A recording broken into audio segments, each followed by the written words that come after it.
네, 우리 옆에 있는 분에게 한번 인사하시겠습니다. 반갑습니다. 잘 나오셨습니다. 네, 수요일에 나오시는 분들은 거의 가족같이 느껴지는데요. 네, 주일에 나오시는 분도 귀하지만 또 수요일에 이렇게 일부러 시간을 내어서 나오시는 분들 더 귀하다고 생각합니다.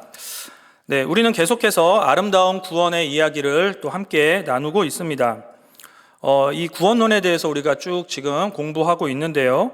이 구원론에 대해서 공부하면서 꼭 알아둬야 되는 내용 중에 하나가 이 구원의 서정이라는 과정입니다. 우리가 어떻게 구원을 받았고 우리에게 지금 어떤 일들이 일어나고 있는지를 잘 설명해 주는 중요한 단어 몇 가지로 9가지의 단어로 설명해 주는 중요한 내용이라고 생각합니다. 한번 PPT를 보여주시면요. 이렇게 9가지의 내용으로 우리가 지금 공부를 하고 있습니다. 소명, 중생, 회심, 또 신앙, 믿음이라고도 하죠.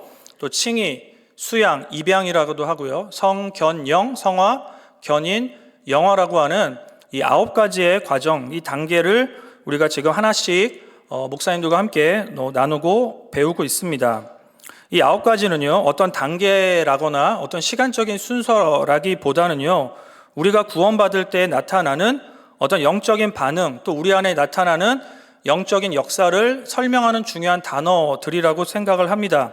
그래서 저도 신학교 때 앞글자를 따서 소, 중, 회신, 친임, 성견, 영 이렇게 9개를 외우곤 했는데요.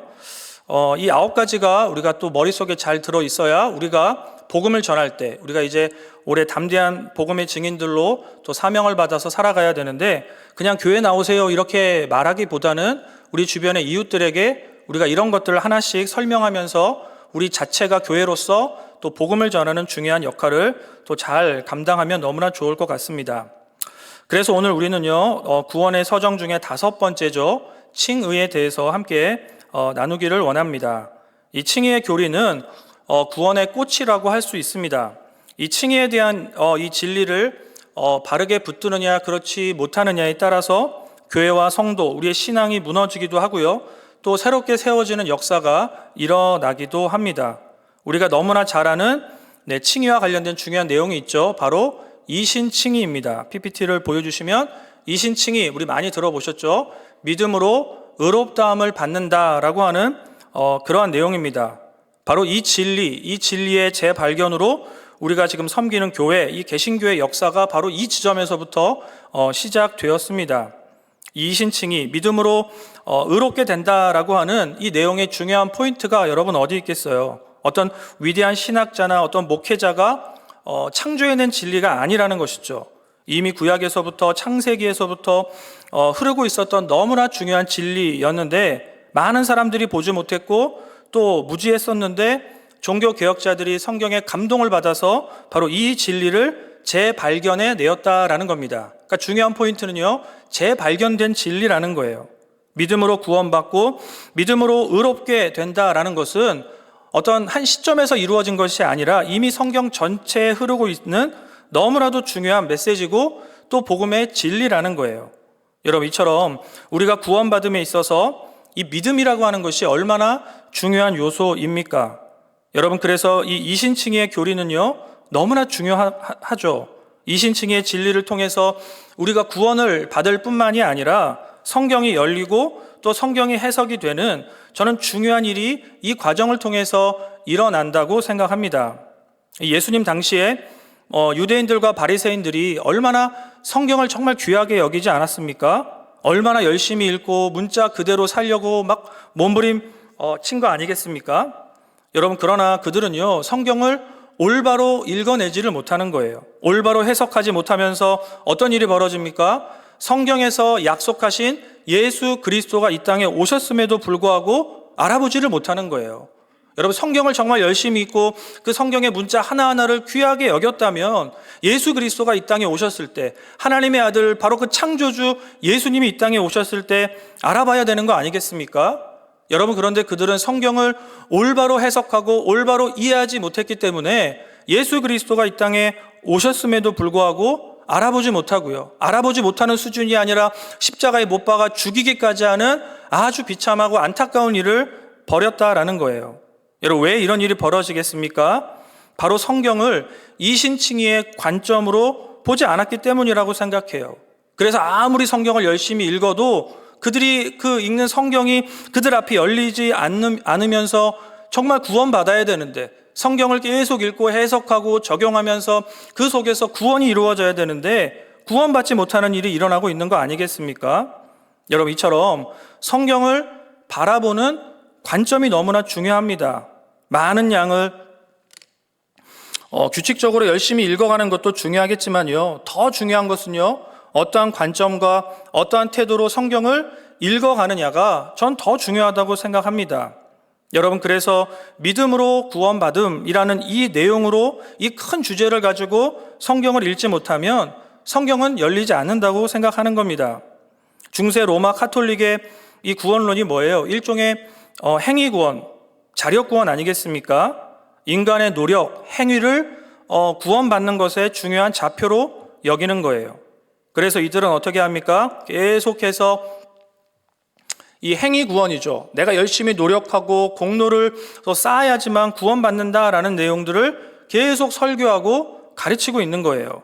여러분, 이러한 배경 속에서 우리가 성경을 묵상하면요, 성경이 열리지 않는다는 것이죠.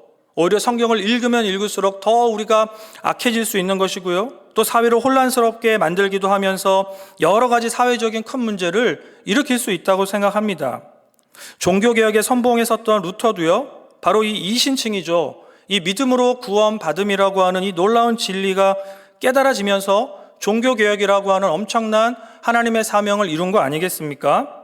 여러분, 그러나 처음에 루터도 어때요? 열심히 노력하면서 자신의 공로를 쌓아가면서 구원을 이루려고 했다라는 거예요. 그는 22살 때 이 친구와 말을 타고 열심히 가다가 번개를 맞았다는 거예요. 그러면서 그 자리에서 친구가 직사를 했고요, 루터는 말에서 떨어져서 나뒹굴게 되었다라는 겁니다. 그런데 이 루터는 너무나 큰 충격을 받았어요. 친구가 자기 옆에서 번개를 맞아 죽는 것을 보면서 죽음에 대한 실제적인 공포와 두려움이 막 들었다라는 것이죠. 그래서 그 이후에 이 루터는 어떻게 합니까? 구원에 대한 간절함을 가지고 신부로 이제 서원하면서 살겠다고 그렇게 다짐한 거예요. 여러분, 이때부터 이 루터의 관심은 오직 하나죠. 어떻게 하면 내가 구원을 받을 수 있을까? 이 죽음의 공포를 이기고 내가 어떻게 하면 구원을 받을 수 있을까에 대해서 집중하며 그렇게 살게 되었다라는 겁니다. 그래서 루터는요, 온갖 노력을 하고 고행을 쌓고 또 열심히 행위 구원을 이루어 가면서 이 구원의 확신을 얻고자 열심히 노력한 거예요. 여러분, 그러나 고행이 계속될수록 어떻게 됩니까? 마음의 평안이 와야 되고 구원의 확신이 우리에게 임해야 되는데 그렇지 않다라는 거죠. 계속 루터는 두려움이 쌓여가고 걱정과 염려가 또 내적인 불안감이 더 커졌다라는 거예요. 그래서 루터는 어떻게 합니까? 두려움과 또 불안이 쌓일 때마다 그 주변의 신부들을 찾아가서 계속해서 그 신부들이 질릴 정도로 열심히 죄를 고백하는 고해성사를 했다라는 거예요. 여러분, 이러한 모든 인간적인 노력이 어때요? 루터의 마음에 진정한 평안을 주지도 못하고 구원의 확신을 주지도 못했다라는 겁니다.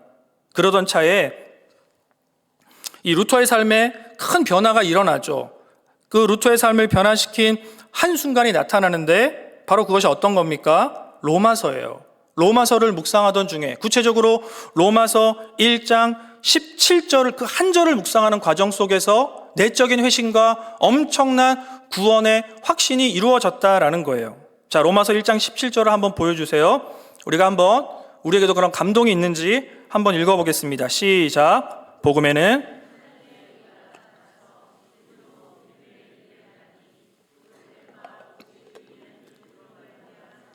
함과 같으니라. 여러분, 어떠세요?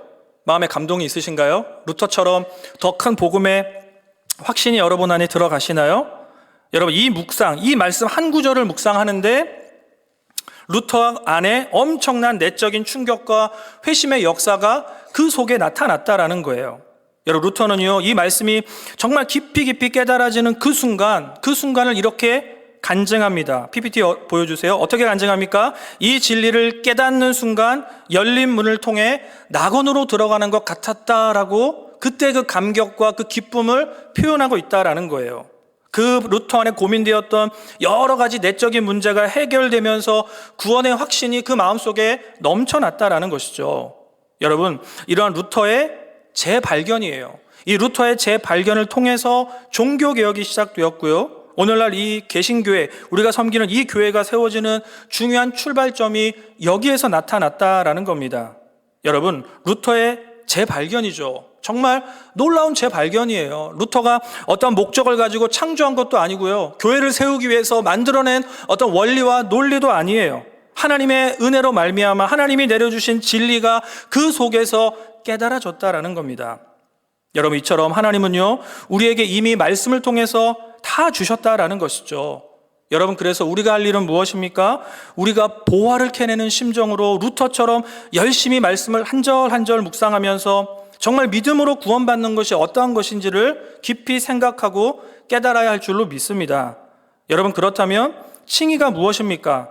한마디로 이 칭의는요, PPT를 보여주세요. 칭의는 뭐예요? 바로 하나님이 죄인을 의롭다고 선언해 주시는 사건이라는 거예요. 그러니까 무슨 얘기입니까? 마치 사형을 앞두고 있는 죄수에게 대통령이, 왕이 어때요? 특별 사면령을 내려주면서 무죄함, 또 석방, 너는 죄가 없다라고 이렇게 선언해 주시는 사건이 칭의라는 것이죠. 여러분, 우리가 어떤 존재입니까?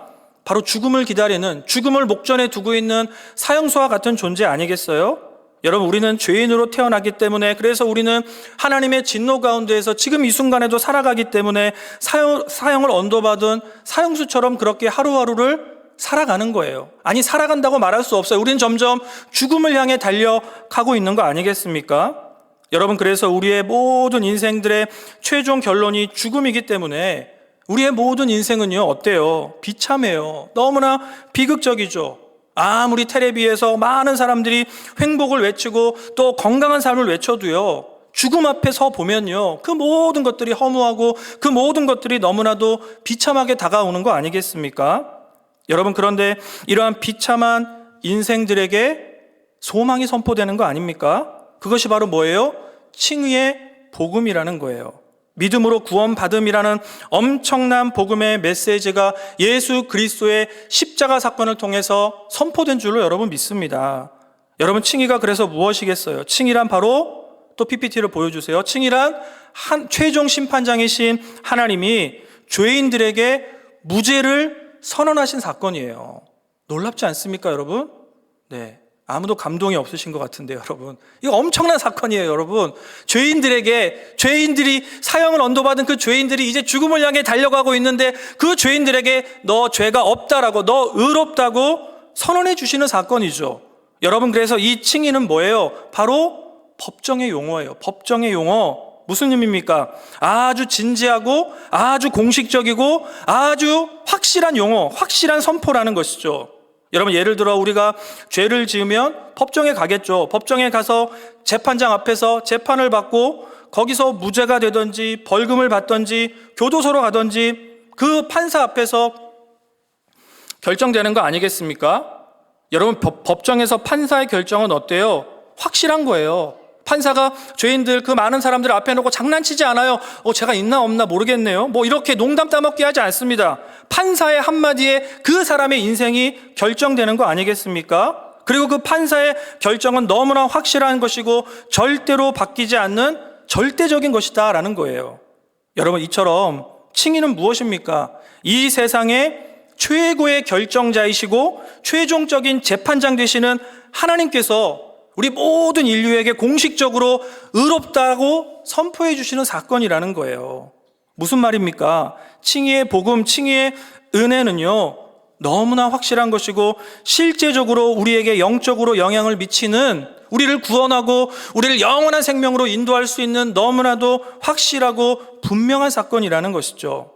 여러분, 그래서 이 칭의의 복음의 핵심이 무엇이겠어요? 바로 신분의 변화예요. 신분이 변화된 겁니다. 사형수로 살아가던, 죽음을 향해 달려가던 인생이 이 십자가 사건을 통해서 하나님의 칭의 복음의 선포로 말미암아 어때요? 한순간에 의로운 하나님의 자녀로 완전한 변화를 이루게 되었다라는 거예요. 우리가요, 단계적으로 점차적으로 의로워지거나 하나님의 자녀로 계속해서 변화되는 그것을 이야기하지 않습니다. 또 어떤 조건을 충족해 가면서 점차적으로 의로워지는 그런 얘기를 하는 게 아니에요. 여러분 생각해 보세요. 법정에서 판사가 할 수 있는 말은 죄가 있습니다, 죄가 없습니다. 이 두 가지예요.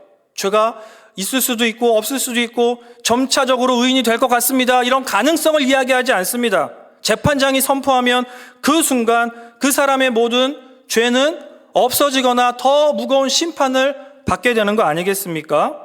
여러분, 점차적으로 무죄가 나타나는 것도 아니고요. 재판장이 선포하는 바로 그 순간, 그 지점에 우리 모든 죄인들이 의로워지게 된다라는 거예요. 여러분, 이처럼 예수님을 우리가 믿기만 하면요, 또 내 마음속으로 그 예수 그리스도의 복음이 믿어지기만 하면 그 순간 우리가 이미 하나님의 자녀가 되는 줄로 믿습니다. 여러분, 그래서 이 과정 속에 어떤 드라마틱한 역사가 없을 수도 있어요. 날마다 새롭게 하소서나 이런 간증 프로 이런 거 보면 막 대단한 체험들을 많이 하시죠. 하늘이 열리는 체험을 하고 어떤 신비적인 음성을 듣기도 하는 엄청난 체험을 간증하기도 하지만요. 그러나 그런 극적인 체험이 없을 수도 있어요. 물론 그런 체험이 있다면 너무나 좋겠지만 그런 것이 없어도요, 우리가 마음을 다해서 예수님을 믿고 내 입술로 예수님을 믿는다고 내가 고백하고 선포하면요, 그걸 하나님이 들으시는 거예요. 그 순간 우리의 신분이 변화되면서 하나님의 자녀로 권세를 받아서 살아가게 되는 줄로 믿습니다. 여러분, 이것은 저의 이야기가 아니죠. 우리가 너무나 잘 아는, 우리가 꼭 암송해야 되는 말씀, 로마서 10장 10절을 보여주세요. 로마서 10장 10절 시작. 사람이 입으로 시인하여 구원에 이른다고 하나님께서 분명하게 약속하세요. 어떤 신비적인 체험을 원하시는 게 아닙니다. 어떤 극적인 드라마틱한 어떤 내용을 원하시는 게 아니에요. 내 마음으로 믿고 내 입술로 그 예수 그리스도를 시인하는 그 순간 구원에 이른다고 분명하게 말씀하고 계시다라는 것이죠. 물론 우리에게 하나님의 자녀다운 모습이 없을 수도 있어요. 어떻게 나 같은 사람이 하나님의 자녀가 될까라고 갈등할 수도 있겠죠. 여러 가지 부족한 모습이 있을 수도 있겠지만 그러나 그 모든 것들을 감추어 주시고요. 하나님은 우선 일단 우리의 신분부터 바꿔주세요. 우리의 신분을 하나님의 자녀로 바꿔주세요. 이것을 먼저 해주시는 거예요. 여러분, 그래서 하나님의 역사의 방식, 구원을 이끌어 가시는 방식은요, 좀 세속적인 용어로 표현하면 선불이에요. 하나님은 선불로 먼저 주세요. 여러분, 세상 어디에서 선불로 최고 좋은 것을 주는 사람이 어디 있어요? 우리가 집을 사거나 차를 사거나 물건을 살 때 어때요? 확인하고 살펴보고 다 이것저것 만져보고 체크한 이후에야 좋은 것을 주지 않습니까? 내 마음에 감동이 되고 내 마음에 믿음이 있을 때 좋은 것을 주는데요, 하나님은 그렇게 하지 않으세요. 우리에게 가장 먼저 우리의 어떤 종교적이고 의로운 어떤 행위가 나타나기 훨씬 전에 이미 좋은 것이에요. 이미 좋은, 최고로 좋은 신분의 변화를 이루어 주시면서 구원의 그 깊은 세계로 우리를 이끌어 가신다라는 겁니다. 여러분, 바로 이러한 사건이 뭐예요? 칭의예요. 칭의. 여러분, 그렇다면 이러한 칭의 사건의 근거가 되는 것이 무엇이겠어요? 바로 예수님의 십자가 사건이라는 겁니다. 예수님은요, 십자가에서 역사적으로 정말 현실적으로 아주 구체적으로 확실하게 죽으셨어요. 우리가 이순신 장군, 유관순 열사의 존재를 본 적도 없는데 확실하게 믿고 지금 이 순간에도 내 마음속에 존경의 마음이 넘쳐나는 것처럼요, 예수님께서 이 땅에 오셔서 우리를 위해 죽으시고 부활하신 사건은요, 그것보다도 더 분명하고 명확하고 확실한 역사적인 사건이라는 거예요.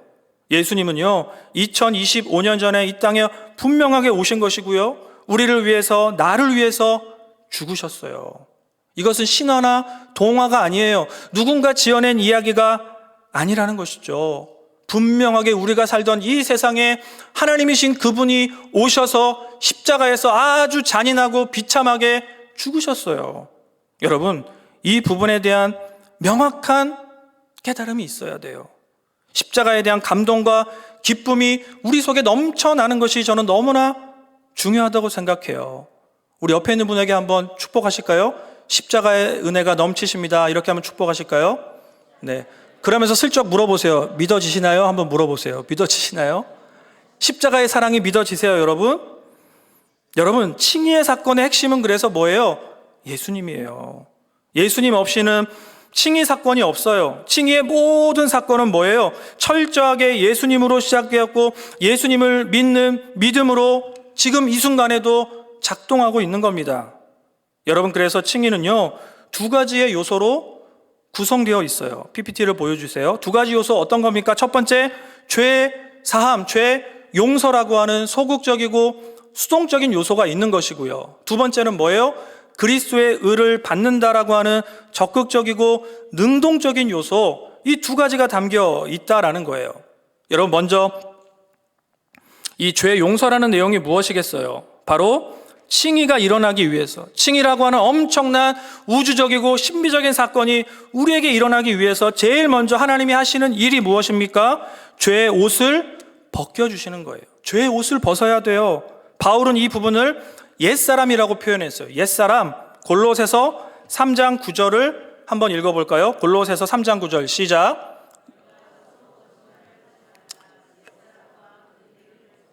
자, 에베소서 4장 22절 시작.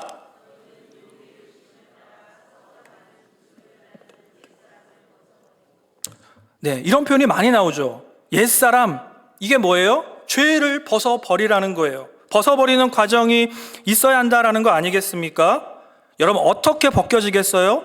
어떻게 우리에게 충만하고 우리를 자꾸만 망하게 만들려고 하는 그 모든 죄의 문제가 해결됩니까? 바로 예수님이에요. 예수님을 통해서 십자가의 사건을 나의 사건으로 믿고 고백하는 것을 통해서 우리 안에 충만한 모든 죄의 문제가 해결되는 줄로 여러분 믿습니다. 여러분, 죄의 옷이 벗겨졌다라는 건 뭐예요? 우리의 모든 죄가 용서받았다라는 거 아니겠습니까? 여러분, 우리가 어떻게 그 무시무시한 죄로부터 용서를 받을 수가 있을까요? 바로 누군가가 우리의 죄의 문제에 대해서 모든 대가와 모든 값을 지불해야 된다라는 거예요. 여러분, 하나님이 정하신 중요한 영적인 원칙이, 여러분, 질서가 무엇입니까? 죄가 있는 자는 반드시 벌을 받아야 돼요. 로마서 6장에서도 죄의 삭은 사망이라고 말씀하지 않습니까? 죄가 있는 자는 반드시 벌을 받아야 돼요. 죄에 대한 값을 지불해야지만 죄에 대한 모든 저주에서 우리가 벗어날 수 있다는 거 아니겠습니까? 여러분, 그런데 문제가 무엇이겠어요? 우리는요, 이 죄의 문제에 대해서 값을 지불할 능력이 전혀 없는 거예요. 우리는 원죄로 말미암아, 아담의 그 큰 죄로 말미암아 모든 영적인 감각들이 전부 다 마비됐어요. 그래서 그 죄의 값을 내가 지불하고 내가 당당하게 구원을 받아야 되는데 모든 감각들이 마비되어 있어서 어때요? 죄의 값을 내가 지불할 수 있는 모든 능력들이 전혀 다 상실되어 버린 것이죠. 여러분, 이 사실을 너무나 잘 아시는 하나님, 그 하나님이 어떻게 하세요? 우리를 너무나 사랑하셔서 어떻게 합니까? 독생자 예수 그리스도를 우리에게 보내주셔서 화목제물로 삼으셔서 우리 대신 모든 값을 지불해 주시는, 우리가 내야 되는데 우리 대신 하나님께서 모든 구원의 값을, 죄의 값을 지불해 주시는 엄청난 사랑을 표현해 주신 거예요. 여러분, 그래서 십자가 사건을 세상적인 방법으로 비유하면 뭐예요? 성부 하나님이 독생자 예수 그리스도를 팔아서 우리를 사시는, 속량해 주시는 엄청난 구원의 역사를 이루어 주신 거예요. 놀랍지 않습니까? 여러분, 그래서 예수님이 십자가에서 하신 마지막 말씀, 요한복음 19장 30절을 열어주세요. 요한복음 19장 30절 읽어볼까요? 시작. 예수께서 신포도주를 받으신 후에 이르시되 다 이루었다 하시고 머리를 숙이니 영혼이 떠나가신다는 거예요. 다 이루었다. 여러분, 다 이루었다라고 하는 이 말씀을 헬라어 원어로 보시면 테텔레스타이라는 거예요. 하나 더 열어주세요. 테텔레스타이. 다 이루었다. 제가 외우는 몇 개 안 되는 헬라어 중에 하나인데요. 테텔레스타이, 지불 완료라는 단어예요. 내가 다 지불했다. 시장에서 상인들이 그 당시에 사용하던 정말 그 구체적인 언어라는 거예요. 무슨 의미겠어요? 예수님께서 십자가에서 하신 일의 본질적인 일이 무엇이겠어요? 우리의 모든 죄에 대한 값을 예수님께서 대신 지불해 주신 거예요. 다 이루어 주신 거죠. 모든 값을 다 치루어 주셨어요. 여러분, 그래서 성부 하나님께서 성자 예수님을 제물로 내어주시면서 죄의 노예, 세상의 노예, 정말 그렇게 살던 우리를 예수님을 주시고 구입해 주신 거예요. 죄악 중에 빠져서 아무것도 모르던 우리를 구원해 주신 거 아니겠습니까? 여러분, 그래서 고린도전서 6장 20절을 열어주세요. 고린도전서 6장 20절 이렇게 말씀해요. 시작. 값으로 산 것이 되었으니 그런즉 너희 몸으로 하나님께 영광을 돌리래요. 고린도전서 7장 23절 시작. 너희는 값으로 사신 것이니 종이 되지 말라. 이렇게 말씀해요. 값으로 산 것이 되었대요. 예수님을, 죄송한 용어지만 팔아서 우리를 사주시는, 우리를 구원해 주시는 놀라운 역사를 이루어 주신 거 아니겠습니까? 여러분, 그래서 우리는요, 나중에 죽어서 하나님의 심판대 앞에 이제 서게 될 텐데, 그때 하나님이 죄의 값을 다 지불해 주셨기 때문에 우리는 그 무시무시한 심판대를 당당하게 예수님 때문에 통과하게 된다는 거예요. 제가 얼마 전에 홍콩 반점에 식사를 하러 갔는데요, 이렇게 이제 계산하려고 나왔는데 누가 내 밥값을 계산해 주신 거예요. 사장님이 돈을 안 받는 겁니다. 나중에 알고 보니까 아시는 어떤 집사님이 식사 비용을 내주신 것이고요. 저는 당당하게 그 계산대를 어깨 쫙 펴고 통과했던 기억이 있어요. 저는 그때 기억이 드는 거예요. 아, 이렇겠구나. 나중에 하나님의 심판대 앞을 우리는 예수님 때문에 통과하게 되겠구나 라는 간접 경험을 하게 되었어요. 여러분, 너무나 감사한 일 아니겠습니까? 여러분, 이처럼 예수님이 우리의 모든 죄의 값을 십자가에서 다 지불해 주셨기 때문에 우리는 이 사실을 믿기 때문에 심판대를 무사하게 통과하게 될 줄로 믿습니다. 여러분, 그 다음으로 우리가 할 일은 뭐예요? 죄의 옷이 벗겨졌어요. 옛사람을 다 벗었어요. 이제 우리가 할 일은 무엇이겠습니까? 옷을 벗고 있으면 절대 안 돼요. 변태가 되겠죠, 여러분. 옷을 벗으면 안 되고 이제 새 옷을 입어야 할 줄로 믿습니다. 죄의 옷, 옛사람의 옷을 벗었기 때문에 우리는 이제 새로운 옷을 입어야 돼요. 하나님이 주시는 옷은 바로 뭐예요? 예수님이에요. 예수님으로 옷 입어야 한다라는 것이죠. 여러분, 예수님으로 옷 입는다는 교리의 이 핵심적인 내용이 무엇이겠어요? 바로 순종이에요. 여러분, 예수님이 십자가 사건을 이루시는 핵심이 어디에 있습니까? 바로 순종이에요. 예수님은 성부 하나님이 내려주신 모든 사명에 완전히 순종하시면서 그 십자가상에서 하나님의 뜻을 온전하게 이루신 거 아니겠습니까? 첫사람 아담은 순종하지 못해서 심판을 받았고요, 원죄의 모형이 되었는데, 두 번째 사람으로 오신 예수 그리스도는 완전히 순종하시면서 구원의 모든 사건을 완전히 이루시면서 모든 믿음의 성도들의 모형이 되셨다라는 겁니다. 여러분, 그래서 우리의 모든 죄가 예수님에게 전가되었고요, 이제 우리는 예수님에게 우리의 모든 죄를 드렸고, 예수님은 우리에게 의로움으로 충만한 예수님으로 옷 입혀 주시는 줄로 믿습니다. 여러분, 죄의 문제가 해결해야 되는 중요한 이유가 바로 여기에 있어요. 그냥 죄의 문제가 해결되었다라는 것으로 끝나면 안 되고요, 이렇게 예수님을 통해서 예수님으로의 의로움으로 옷 입기 위해서 우리는 우리 속에 있는 모든 죄의 문제를 해결해야 한다라는 것이죠. 여러분, 우리가 한 일은 무엇이겠어요? 우리는 그저 십자가를 믿었을 뿐이고 나의 죄를 고백하고 예수 그리스도의 사건을 나의 사건으로 믿습니다라고 고백했을 뿐인데, 우리는 그저 죄를 드렸을 뿐인데 하나님은 그 죄를 받으시고 의의 옷을 입혀주시는 놀라운 구속의 역사를 이루어 주신다라는 거예요. 여러분, 그래서 성부 하나님이 우리 마지막 날에 우리를 평가하실 때요, 우리 자체를 보시는 게 아니에요. 우리가 예수 그리스도로 옷 입고 있는지 그 부분을 보신다는 거 아니겠습니까? 여러분, 우리가 어떻게 하나님의 심판대를 통과하겠어요? 우리의 능력과 공로와 의로움이 아니에요. 예수님을 믿는, 십자가를 믿는 믿음, 예수님으로 옷 입는 의로움이 우리 가운데 있을 때 무사히 심판대를 통과하게 되는 줄로 믿습니다. 여러분, 출애굽기의 10가지 재앙을 잘 아시잖아요. 그 마지막에 내용이 뭐예요? 장자 죽음 아닙니까? 장자 죽음의 재앙이, 근데 그 장자 죽음의 무서운 죽음의 사자가 어디를 통과해요? 혈통과 가문과 배경과 인종의 관계가 없어요. 하나님의 말씀에 순종하면서 문설주의 어린 양의 피를 바른 집만 죽음의 사자가 그냥 통과하는 거예요. 여러분, 죽음의 사자가 보는 것이 뭐예요? 오직 하나, 어린 양의 피.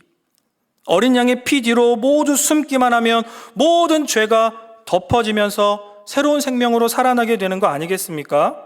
여러분, 그래서 우리는요, 철저하게 마음 다해서 회개하고 회심을 이루면서요.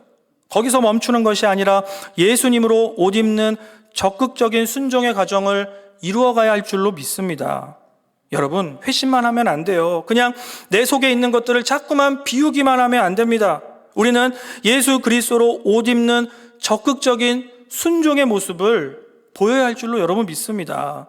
물론 우리가 순종해서 구원받는 것은 절대로 아니지만 우리 안에 구원이 역사하고 우리 안에 예수의 생명이 충만하면요, 반드시 우리는 순종을 이루면서 하나님의 뜻을 나타나게 되는 거 아니겠습니까?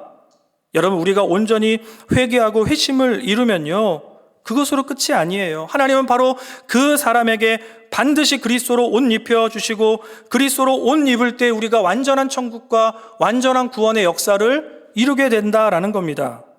여러분, 그래서 마태복음 22장인데요.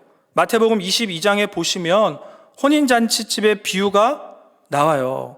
22장 1절부터 14절의 내용을 보시면 어떤 임금이 이제 혼인잔치를 베풀었는데요. 많은 사람들이 청하기를 청했는데 사람들이 그 잔치집에 오기를 싫어해요. 놀랍지 않습니까?